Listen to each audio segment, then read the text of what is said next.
I'm investigative journalist Molly Barrows. For years, I've covered the stories that made headlines in Northwest Florida and all along the Gulf Coast. Murders, missing persons, and mysteries of all kinds. These cases are far from over for many victims because the full story has yet to surface. Join me for Gulf Coast Confidential, where I dive into the saltier side of the South and expose the lies, greed, and corruption that often weighs down the truth. It's time to turn the tide and get a shot at justice. Hi, I'm Molly Barrows, and welcome to my investigative series, Gulf Coast Confidential, where we cover some of the most scandalous crimes and cases that surface in Northwest Florida and beyond.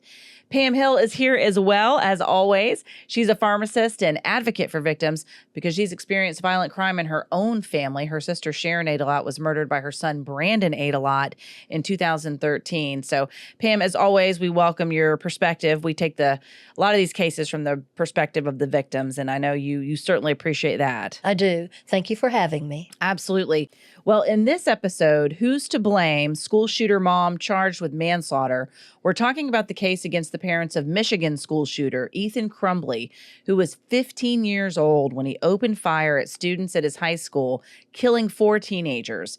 Ethan Crumbley has been sentenced to life in prison without parole for killing those 4 students, as well as injuring 7 others in November of 2021.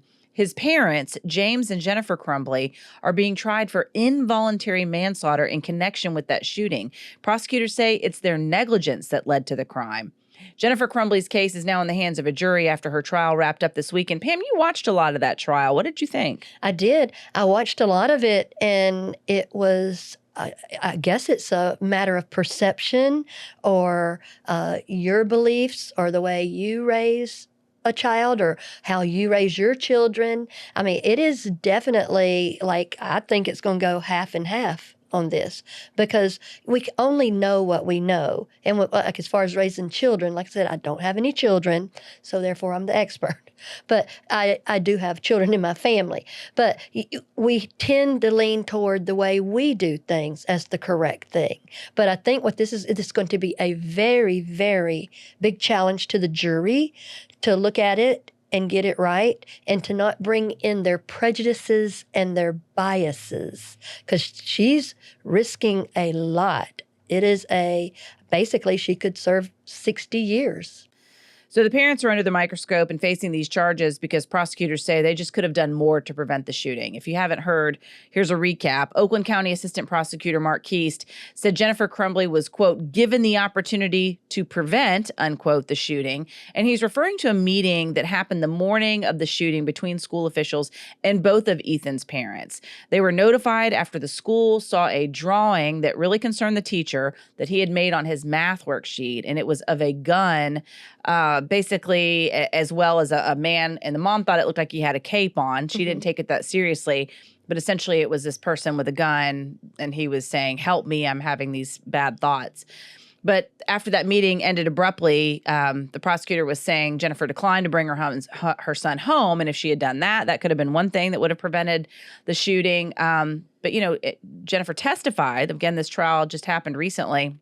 The jury has a lot to consider, but she told them that while her son was stressed out about his future at high school, she never believed it had risen to the level of seeing, quote unquote, a psychiatrist or mental health professional right away, end quote. So basically that's why she said she didn't respond or take him home after she saw those drawings. She didn't think it was that big a deal. She thought it was just him being stressed and, having a creative outlet, but she didn't see it as necessarily a call for help or a warning.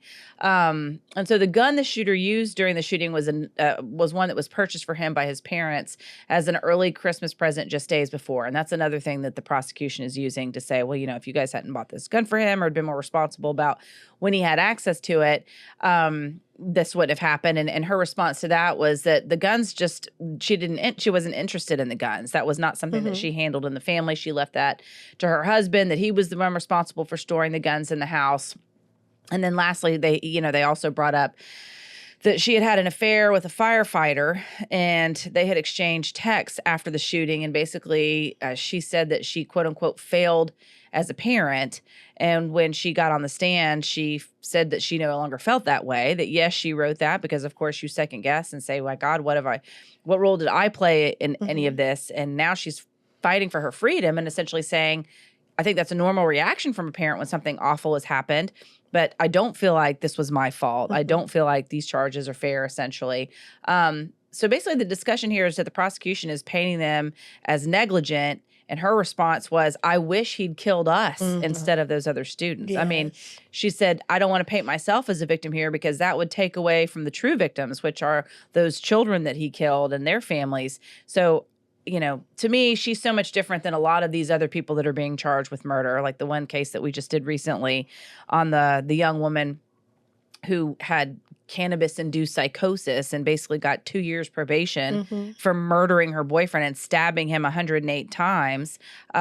She didn't sound particularly remorseful. And here's a woman who's now being charged with involuntary manslaughter, the same thing that woman was convicted of. And she's saying, I don't compare myself to these victims, but I wish that I had died instead of these other kids. You never heard that coming from the other girls. Oh, no, no. Well, there's several things to unwrap right there. The meeting that they had called Jennifer and her husband to, they're regular working folks. They're at work, and the school calls because Ethan, their son, had drawn on his math paper. He had drawn an exact little replica of the gun they had bought him. I think he put, there's blood everywhere, and he put help and a few other little things on a math paper. And previous to that, he had been caught, or right around that time, looking up ammunition online. So they call the parents to the school, and they come to the school. They're sitting there with mental health counselors or counselors at the school, people that are around children all day. Now, granted, their child was a little odd. He was a loner. He had an odd sense of humor. He liked guns. And from what I had been reading and watching, that culture where they live, they all like guns mostly. They go shooting, and that's one of their recreational type things. They even said the boys and girls, when they're in their homecoming outfits, tuxedos and their little cocktail dresses and stuff, they'll pose with guns. Like a gangster lifestyle type. Or just like, image. This is what we do up here. You know, We got guns. yeah, we got guns and we like pose with them. You know, some people, they enjoy shooting or guns. And so they have that. Then they said when they come to school late on Wednesdays, some of them go hunting. They have to remind them, hey, you need to come to school after that, because it's just one of the things they enjoy. I personally don't enjoy that, and I'm not around a lot of people that do, but they do. All right, they got that. Then she's sitting there with the counselors, and it never rises to a level where they're concerned. Ethan's backpack is in the room with all four of them: Jennifer Crumbley, James Crumbley, and two people from the school. They never give her a high alert. Basically, what they tell her is that you need to get him a counseling appointment within 48 hours. Okay. Well, he didn't want to go leave the school with his mom or dad, so they didn't want him to go home by himself. So they said, well, let him stay at school to be around his peers. Well, the shooting happens like 3 hours later. But and the gun was there in his backpack the whole time, but nobody looked inside. Nobody looked. I mean, I'm pretty sure if she thought that was there, or the dad thought that was there, because she had gone at the shooting range with him before. This lady's trying to connect with her son any way she can, because he's different. He only has one friend, and during all this time this happened, his grandma died, his dog died, and his best friend moved away. So a lot of pain. Right. And so he doesn't have anybody really to talk to. And he doesn't necessarily want to hang out with his mom too much. So we got all that going on. So all that in hindsight, all this looks horrible, you know, looking at all that. So what they're basically asking her to do is something that the school didn't even do: sound the alarm.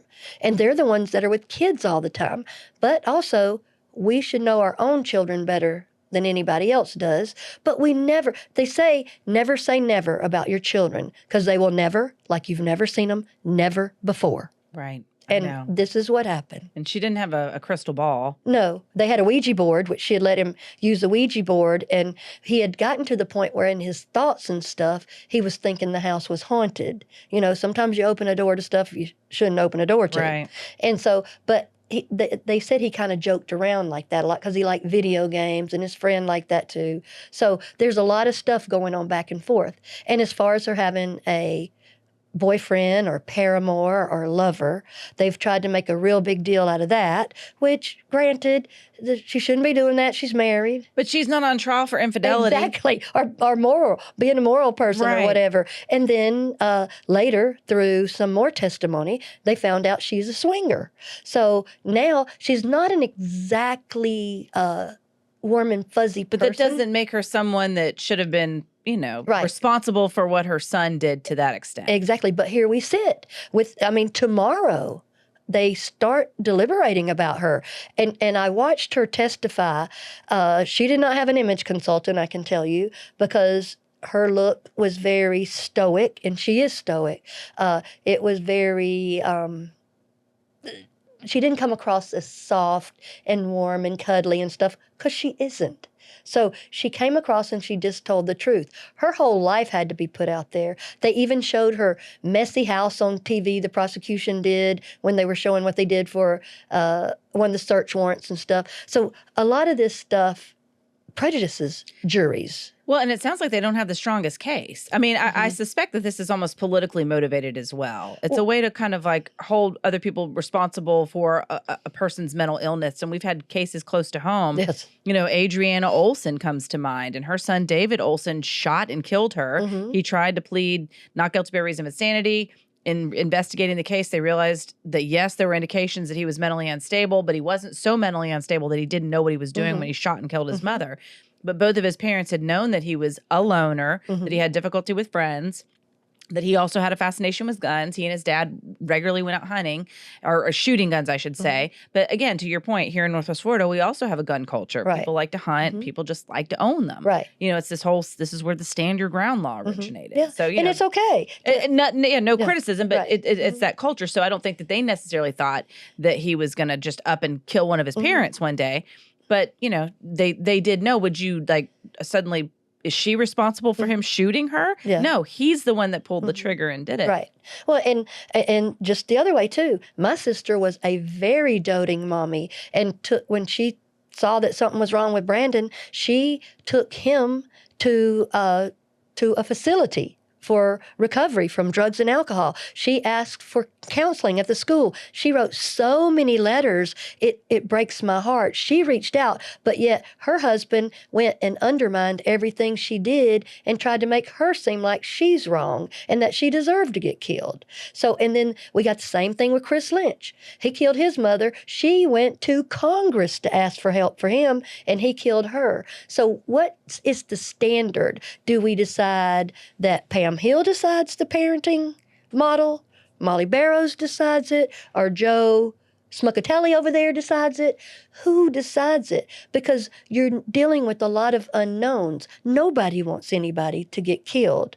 And I think with her, too, the fact it's just her personality. She's not a very sympathetic witness. Right. It reminds me of that case you and I talked about back in the day when Meryl Streep played the mom who'd lost her child in a dingo attack in Australia. And they basically said she was so stoic on the stand that it ended up working against her. But, it's unfortunate, but it is about the cell to a certain extent. Oh, definitely. The prosecution, it sounds like, is in this particular case, they're digging into their personal life and putting the spotlight on anything that could be perceived as negative. But I'm not saying I have feelings about this one way or the other because I haven't watched it that closely.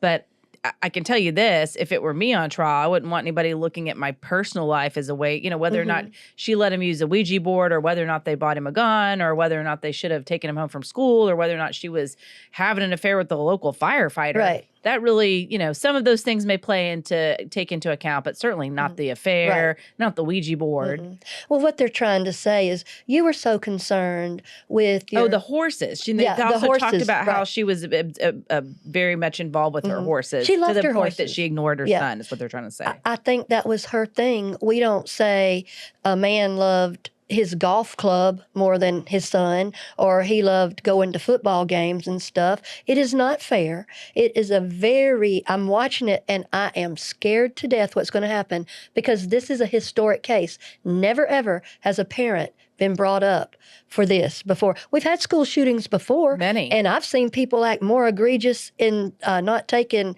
responsibility for what their child's done in the past, way more than this lady. This lady dared to have a hobby. She liked that. And I mean, Well, we're all individuals as parents. We still have lives Right. outside of being parents. Right. It sounds like that was her hobby. To your point, that it was was. what she did in her spare time. And she liked working, and there are a lot of people that are going, well, she should have went home with him instead of going back to work. She did not know that he was going to do that, is my opinion. If she did, she would not have left out of there. The lady said, I wished he would have killed us instead of them. I know. You know, it's just so heartbreaking. And some of the things she had said before, because some people, I don't particularly enjoy being around sarcastic people. I just really don't. I don't know how else to explain it other than it's not fun for me, not pleasant. I just don't like it. But there are people in my life that are.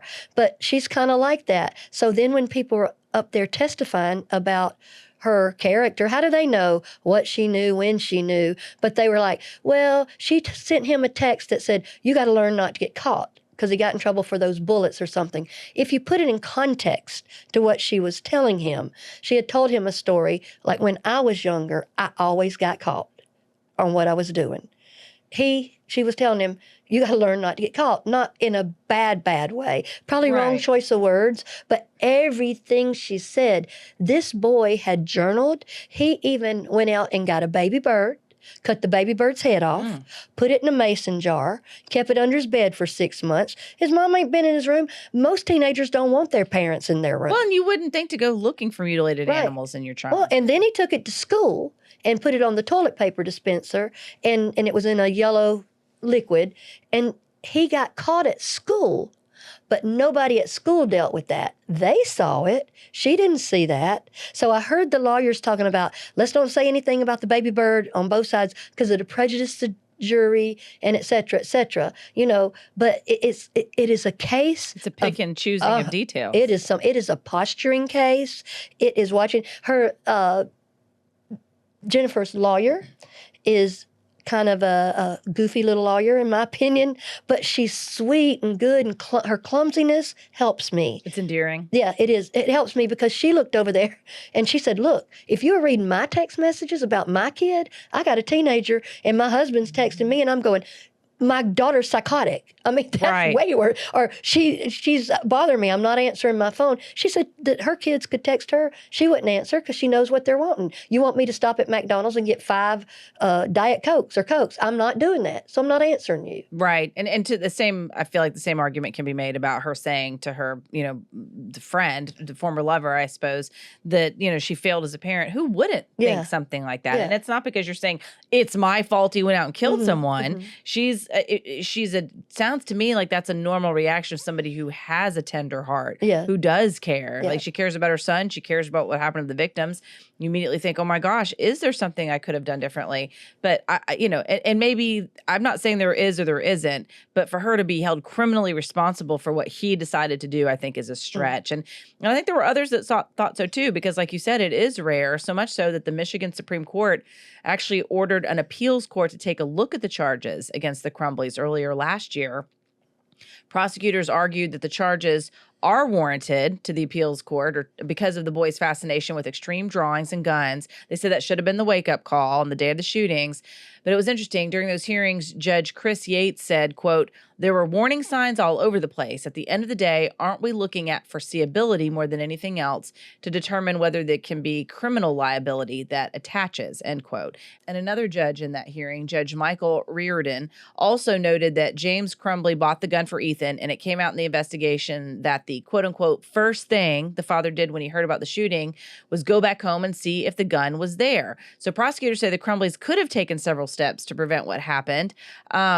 But at the same time, of course, that's what you're going to do. You want to see if that's the gun that he used. I don't think that's indicative of guilt. Like, oh, did he? I mean, that's a normal thing to do. It's not necessarily indicative of guilt to me. Right. And the thing is with Jennifer, she had to be kind of the go-getter and the doer and the breadwinner and the discipliner and all this stuff, because James, her husband, he was kind of hard to keep a job, wouldn't get up on time. But the one thing that he did do halfway decent with his son was teach him about the gun and gun safety and stuff like that, because they brought that up against her. Aren't you having to always ask where he is? You know, sometimes you match up with someone that kind of like albatross, making everything extra hard. Right. You know? Well, and I think, Sharon ate a lot, experienced some of that with her ex-husband. She did. Aside from the fact that he lost his job for trying to have sex with a 14-year-old girl, which he's the one that filed for divorce. But even leading up to that, he was consistently leaving home early, coming home late, not helping with dinner, not helping with the kids. And it's hard work to be in a family. It's hard work, especially when both parents are working and both are contributing. But if one parent's contributing more than the other to taking care of their job, taking care of the household, taking care of the kids, being responsible, making sure people are where they need to be, whether it's after school activities, during school activities, keeping up with their homework and their grades, keeping up with their projects, keeping up with their doctor's appointments. If you've got one parent that's just taking a back seat and not even working or contributing at home as well as bringing home the bacon, then no wonder she stepped out, frankly. Yeah. Well, Jennifer, that's what she said. She loved her job, and she took, I guess, a peacefulness in doing her jobs and her horses like that. And I mean, everybody doesn't have family. Like when things would get hard with Sharon, that's why I worked over in Gulf Breeze. I live way across town, about an hour and 10 minutes away.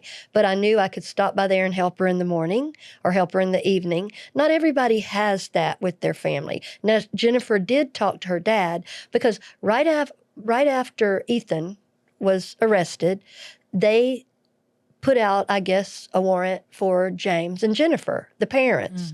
And I don't know if they did everything right or they were indicted or what have you. Who knows what to do? I think they went to the bank and got some cash because they knew they're America's most hated parents ever right now. Well, I do feel like part of this is bloodlust. I think we want so much to have someone to blame. And I know what I'm about to say is going to piss some people off. But damn, if you want to blame somebody, why do we have guns at all? And I know that's going to make gun, lovers angry and whatever. But I mean, if you're really getting down to it, crazy people are going to do crazy things. Right, exactly. And they're going to find a way to do it. But it's a lot harder to act on your crazy impulses when you don't have access to this kind of weaponry. So yes, the parents gave him a gun, but that was one of his main interests. Like you said, it was in a community that was full of that interest of gun. I personally don't have any problem with people owning guns, but if you're going to start spreading the blame, let's blame the school. Let's blame the gun manufacturers. Let's blame, you know what I mean? Like it could be, if that's the angle that you want to take, it could be anything. Yeah. Well, and I look at and I definitely know schools are overworked, the teachers, the counselors, everybody, but they, in what she said, that in deference to, like, they didn't seem to say anything about that. They didn't sound the alarm on the birds' heads, this kind of thing. And she didn't even know about the bird head, I don't think. The school didn't insist on them taking him home either. His backpack was right there. 4 grown-ups. Let's blame everybody 25% then. 2 parents and 2 counselors. And then other things she had been asked to come to the school for, they kind of minimized it like, well, no big deal. It's not up to the point of breaking protocol or the rules or whatever. And so she went along with what they told her. Now, I know she hates that this happened. She's already taken it to the nth degree. I wish it was me. So, but to say someone can foresee something, if anybody can foresee something, they would be the richest person in the world, because I wish somebody would have come and foreseen what happened with my sister. And there were things that we sounded alarms on, and nobody would help us. But basically, in this situation, I don't feel like these parents knew as crystal clear as you see, like in these civil liability cases, my son absolutely is a danger. I'm deliberately turning a blind eye. This thing of you should have been a better parent based on what I believe a better parent should be doesn't sound like much of an argument. Like I've said before, I feel like it's a little bit of bloodlust, a bit of punishment. Again, a way of feeling like safe. Maybe we can't do anything about school shootings because we refuse to enact gun safety laws. But maybe we can't, but we can sure hold these parents accountable. Maybe these parents need to step up. It's like they just want to put the blame on somebody. This pain, this anger, this outrage from the public needs to have a place to go. And it sounds to me like this DA just found an opportunity. Maybe he's got political aspirations. Maybe there's just a way to feed into this public's lust to blame. And I think that the jury is probably sitting there going, I don't know that I want you coming through my house with a camera when you're coming to arrest me or something like that, or what my child has said, or a text, or taking my child to the doctor. She said he never asked her to take him to the doctor. She said I would have, but he has a lot of rants and ramblings that he writes on, because one of his ramblings is very disturbing, and I'm sure if his mother saw it or daddy saw it, they would say something to him. That's just what I want to believe. Right. Well, and going back to compare that to Brandon's case, in the weeks before he murdered Sharon, she made and again, he was found not guilty by reason of insanity. If you want to hear more about that case, or Chris Lynch that Pam mentioned, is also David Olson case that I mentioned earlier. Those are all young men that killed their mothers, and you can find out more about that in Murder and Madness is what that episode is called, as well as Mommy Killer 1 and 2. That's about Sharon Adelot and Brandon Adelot. But in these cases, I feel like it's not necessarily that these parents, they're not turning a blind eye hoping that these kids will go and do something violent. They're not always aware of what's going on. They're busy. These kids are older. They have their own lives. And Sharon, in the text messages that Brandon, we saw in the weeks before she was killed, he was exchanging text messages with a girl that he'd been dating, who was the daughter of another teacher that Sharon worked with. And he was making no sense. And they were very, disturbing texts talking about that. They clearly showed that he was not in his right mind. Oh, yeah. And yet this young woman said nothing. She said something to her mother, who told her not to say anything to Sharon. So Sharon didn't know. And that upsets me. I'm so upset about that. I'll be upset about that till I die, because, if you knew about it, my sister would need to know about it, because it was so much odd stuff that he texted, like, take your Jesus stick out of me. We don't talk like that. He's a Christian boy. He's been saved, this, that, and the other. Something's wrong with his mind, apparently, and all threatening type of stuff. Why would another mother not tell another mother? I know. And that's, it's heartbreaking. And then here's this prosecutor saying about Jennifer Crumbley, well, you didn't know he was, writing all this terrible stuff because you were busy with your horses or busy with your boyfriend or whatever the case may be. And those are unfair conclusions, I feel like, to draw. You're not necessarily in somebody's house. You're not necessarily with them every second of every day. You don't know what it's like. But, at the same time, I think there are probably parents out there that are going, yeah, why didn't these parents know? Why? And I'm not trying to criticize people who believe that the Crumbleys are responsible. I don't know. I'm not sitting in that trial. I've not heard all the evidence. All I know is the research that I've read and you and I talking about it. But I think that, to your point, there's a lot of things that could happen within any family that could be perceived as being poor judgment or bad parenting or coulda, shoulda done better. Right. But it doesn't necessarily mean that you have this intent of like, well, I'm going to turn a blind eye because I hope some really bad SHIT happens. Yeah, and ruin my life for the rest of my life, where everybody hates me and hates my husband. I already have a difficult life. Let me see what else I can do to make it more difficult. I don't think anybody does that. And I mean, the way we look at things, all of our prejudices and all of our experiences are in there. But this is where I think, not just in a jury or not just in trials, in life, when, we've got to not necessarily judge, but we have to make assessments on stuff. And if there are some parents that walk around that can foresee everything, they foresee stuff that's not even there to see. The little panicky parents that are like, oh, you can't ever go swimming. Oh, you can't ever cross the street. Oh, you can't ever do this. Oh, you can't do that. And I'm sure that child does not grow up well-adjusted either. And my heart is broken over this school shooting, not just the people that were killed, the people that were hurt, and everybody that experienced that in the community. It is not a good thing. But here we have this lady sitting there, and what the prosecution is asking them, be sure to convict her, because she knew this was going to happen. I don't believe that at all. I don't believe that at all. But it's interesting. We'll see what the jury thinks. Yeah. And he's going to be tried in March. So it sounds like they probably thought the case was stronger against her, which is why they went with her first. I think so. Or I've tried to think about that to see what the strategy or what have you is, because there's a saying, it goes, if it's not one thing, it's your mother. Everybody tries to blame the mother for everything in the world that happens. And it's sometimes children just make bad choices. Sometimes they're not a good person at that moment. Mothers should not be held to a higher standard than daddies. Well, and they've lost everything already anyway. Yeah. Their son's in prison for the rest of his life. They have to live in a town where they're virtually hated. I mean, it's their lives will never be the same. That's, No. to me, that's punishment enough. Oh yeah, and they have to live with he did that. So there are, there's different styles of parenting. There's different styles of lawyering, and I mean, that jury. I would not want to be on that jury because you are going to be conflicted either way. Because the jury has to agree. Yeah, so James's trial will be in March, and it seemed to me like maybe the mother's case was the strongest one, and that's why the prosecution went with that one first. I don't really know, but it's going to be interesting to see what the jurors decide in this case, especially since it is such an unusual, stand to take, charging a school shooter's parents and starting with the mom. What are your takeaways from this case? One of my takeaways is what the defense attorney was trying to get through to everybody there, but for the grace of God go I, that even the defense attorney said, I could easily be sitting in Jennifer Crumbley's chair because of how I parent. And then I also think about that, that's going to be a very hard decision for them.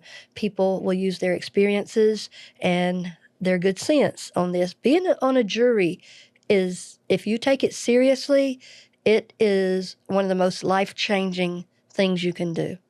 Yeah, absolutely. I think one of my takeaways is better to have a good attorney right off the bat. Isn't it something? I know, Yeah. because like she said, they have lost everything. This is a difficult situation for them all the way around. Their lives are ruined. They'll never be the same. Certainly the victims in this case are those 4 teenagers and then the others that were injured and their families. And I don't think she's trying to take away from those victims at all, but is sending her to prison for 6 decades and the husband too. Is that justice also? Right. So my takeaway is there are better ways to come at this as a community to find answers. And again, maybe that's just the there, but for the grace of God go I sort of perspective in covering cases like this for years. We need more mental health resources as a community. Parents need more more help. School districts need more help and resources. Everybody's concerned about being sued. If I were the parents of those victims, I'd be looking at the school district and maybe considering pursuing litigation against the school district as well.